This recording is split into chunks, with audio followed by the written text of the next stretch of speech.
करत आहेत आणि 2-3 महिन्यापासून विचार करून त्यांनी ही निवड केलेली आहे. सोलापूर विद्यापीठाचे अतिशय कर्तव्यदक्ष आणि अभ्यासू असे सोलापूर विद्यापीठाचे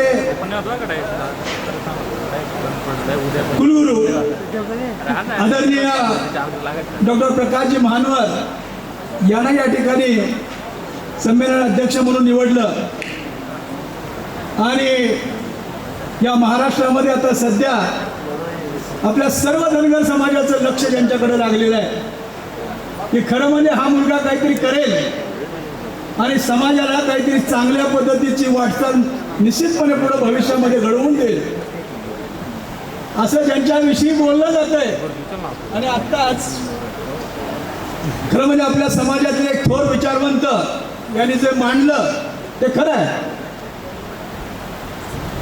की आतापर्यंत न्याय नव्हता, आता आपल्या समाजाला मिळाला.